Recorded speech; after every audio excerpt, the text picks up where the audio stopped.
Bonjour à tous et bienvenue dans ce 36e numéro des Légendaires Télé. Au sommaire de l'actualité du mois d'avril, de nombreux extraits du tome 21 et des suspicions sur le retour d'une certaine ombre, des nouvelles de Radia et du tome 4 Parodia, sans oublier les quick news et un agenda des sorties et des dédicaces bien remplis. Commençons ce numéro comme à notre habitude avec l'actualité de la bataille du néant. Le premier extrait est un flashback qui nous fera vivre l'affrontement élémentaire final entre Griff et Solaris, le fameux combat où personne n'a su départager ni Griff ni Solaris pour devenir le prochain elfe élémentaire. Le second extrait nous dévoile Shimi dans sa nouvelle tenue, au milieu des elfes. Il semble que notre légendaire préféré reprenne du poil de la bête et commence à s'affirmer davantage. Après nous avoir montré les premières recherches, Patrick Sobral nous dévoile le look définitif de Lionfeu World Without.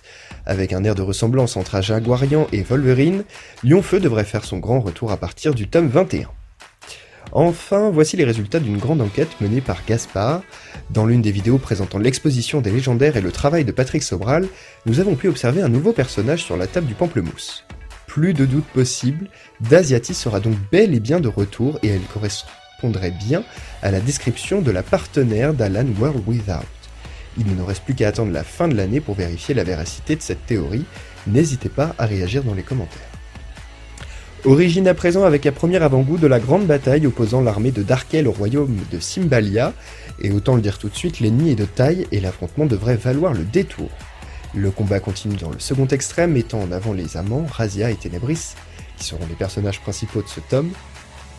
Enfin, suite à l'annonce de la reprise du tome par Jenny le mois dernier, la couverture du tome a légèrement été modifiée par les éditions Delcourt pour faire apparaître le nom de cette dernière.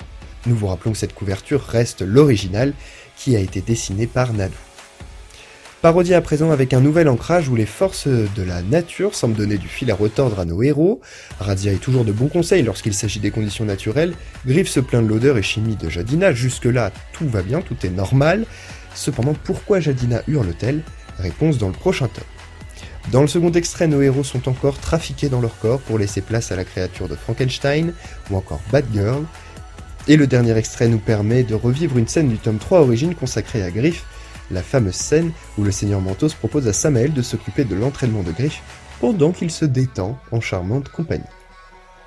Quick news avec la couverture d'un nouveau produit dérivé qui sortira en juin, Creta BD.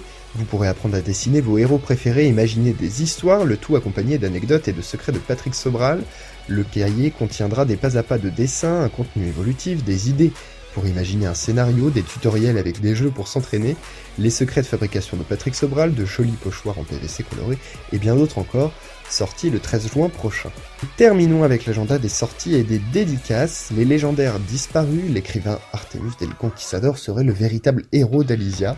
Tel est le synopsis d'Artemus le légendaire, le 19e tome de la série à être adapté en roman, sorti le 2 mai au prix de 5€. Et il ne sera pas seul, puisque vous pourrez suivre les aventures de nos héros à Orchidia et le très célèbre cérémonie du bâton aigle dans l'adaptation du Royaume des larmes qui sortira le même jour et au même prix. Pour continuer sur les adaptations romans, Emma sortira le 5e tome des adaptations des épisodes du dessin animé avec Frères d'Armes qui sortira le 3 mai au prix de 5,95€, et le même jour le 6e tome sortira également au même prix, et il s'agira de l'épisode À vos tablettes. Le 13 mai, une nouvelle aventure des légendaires qui se déroulera lors du premier cycle sera disponible. Il s'agit du second tome de l'aventure dont tu es le héros, un livre où le lecteur fait ses propres choix pour faire évoluer l'histoire selon ses envies. Il sera donc disponible au prix de 9,95€. Côté dédicace, Jessica Young sera présente au Geek Days de Lille les 26 et 27 mai prochains. Elle dédicacera les légendaires Parodia les samedis et dimanches de 10h à midi et de 15h à 17h. Par ailleurs, pour l'achat des posters ou albums des légendaires Parodia, un ticket vous sera offert pour participer à la loterie. Seront à gagner le samedi 2 exemplaires des légendaires Vision et le dimanche un dessin dédicacé sur le stand. C'est ainsi que se termine le 36e numéro des légendaires télé. J'aurai le plaisir de vous retrouver le 30 mai prochain pour un 37e numéro rempli de scoops comme toujours. N'hésitez pas à vous abonner ou à réagir dans les commentaires si ce numéro vous a plu. Merci de nous avoir suivis et à très vite.